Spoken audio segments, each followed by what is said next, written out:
Hi guys, today's video is gonna be about some food crime. I was making a large amount of loaded potato soup in an 18-quarter turkey roaster. My dad would wait until I had left the kitchen so we could simmer and thicken and add some seasonings to it without tasting. More salt here, more pepper there, until he finally decided it wasn't thick enough and added some mashed potato flakes to it. He then had the audacity to complain it was too salty. I very nearly threw my bowl at him. I was so upset.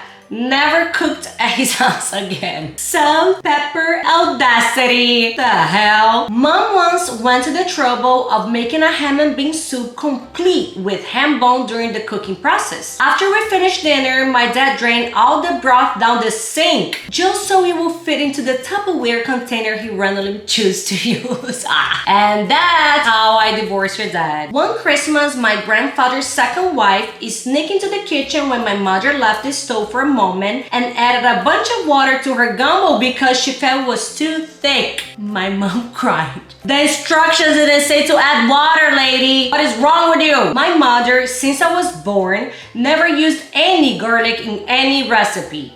The only thing she ever made with garlic was garlic bread, and she put the tiniest amount on it. When I moved out, she gave me a copy of her recipe binder. Every single recipe lists garlic as an ingredient, but she has written optional next to it. Now, years later, I cook her own recipe, except that I put garlic in it, and she started saying how proud she is to have raised a boy that can cook better than her. 20 years I was denied the best vegetable on this planet. If that's not a sin, I don't know what it is. Were you raised by a vampire? Why wouldn't she use garlic? And I wonder why you cook better than she does. Was baking a pavlova for cooking competition in a family holiday, and someone also turned up the heat to quicken the process. Turned out in a delicious black burnt piece of sugar. I'm still mad about it, especially since that someone wasn't man enough to admit that they did it. You're in a family cooking competition and then that happens? That looks a little suspicious to me. I was going to make perfect, tender, and juicy chicken breast with a sauce vide stick. But my mom decided to overrule me behind my back by turning the temperature up from 65 to 90 Celsius. Just to speed it up. Even though they would have been ready right on time for dinner at 7 as planned. It now has the consistency of stringing leather and tastes like too. Just to speed it up, she said. You won't get burned, she said. Guess what happened? We used to always bring a bunch of side dishes for Thanksgiving, but we had to keep my mother away from them because her attitude toward everything is just to cook it as long as possible. That's the reason I grew up hating vegetables, because they were always boiled to mush. We will always take control of the sides we brought, which offended my mom because we didn't trust her cooking. And she always tried to grab them and sneak them into the oven or microwave. I remember one Thanksgiving we brought our special green beans in butter, garlic, and rosemary, but not cooked it too much,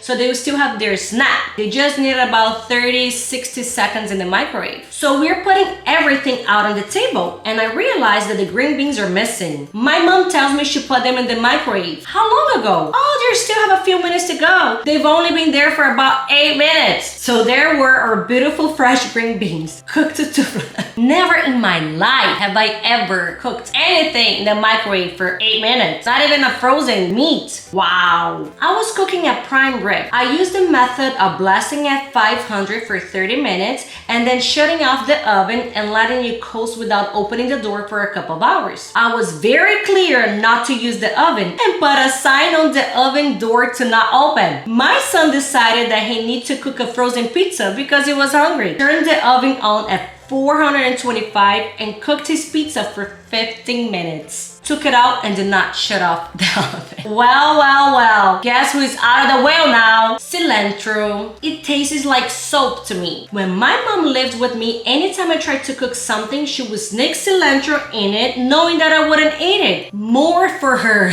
Make a stew that is supposed to last for a week. Garbage. What? What? More for her? What kind of mom you got? That's evil. She's starving her own kids so she can have more food. Wow. See, Aiden, I'm a very good mom. I was making a soup and my girlfriend decided it needed chicken in it. She grabbed skin on chicken thighs and threw them in the mix. I didn't realize it until I was eating and there was what tasted like snot bubbles in it. It was slimy gross. Oh, chicken skin. Oh. Ooh. I was a professional chef, so people call me a lot for recipes, etc. One time my dad called and asked me for a salmon recipe. He started the conversation with, I put it in the oven about 30 minutes ago. He's that farewell. Bye-bye. Gone. My ex-girlfriend's father was something very special in the kitchen. He cooked meatloaf completely covered with water. The meatloaf was wet and soggy. He cuts at least 5 thin slices out of a normal steak. Not that he wanted to save money. He said the paper-like slices cooked more evenly that way. Paella had to be cooked from a frozen fish mix. The water that forms in the bag during defrosting was collected and later poured over the individual finished portions. This is how the original paella taste is created. Oh God, he would use the defrosted water over the cooked paella.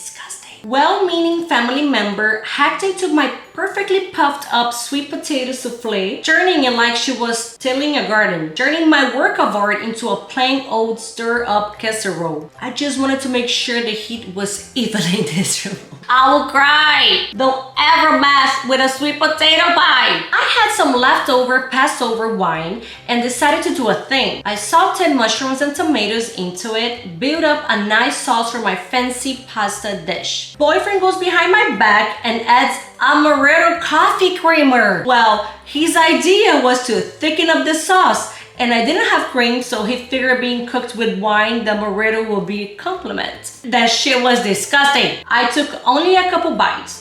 It gave me diarrhea, like immediately after. I'm still mad to this day. Who can possibly think that wine, mushroom, tomato, coffee will go well? Shock, he's still your boyfriend. I will have to let this one go. I have a chili recipe that is being passed down for 3 generations. It calls for 8 to 10 hours in a slow cooker on low. Each and every single time I make it, my roommate will go and turn it up to high while I'm at work because she wants to eat earlier and doesn't think it makes any difference. It does, very much so. And nothing I can say can convince her not to do it. She does it every single time, no matter how much I ask her not to. I have the solution for you, girl. Just take this slow cooker to work with you. That's it, problem solved. My mother-in-law found out that I love Brussels sprouts. So she half boiled them in vinegar water and plopped them on a plate. That was it. Also, on my first Thanksgiving there, she said, I cooked the turkey in the slow cooker all night, but just to be safe, I also microwaved it just now. It was like a cardboard. Even I know that's a no-no. Alright, that was it for today. Thank you so much for watching the video. And if you liked,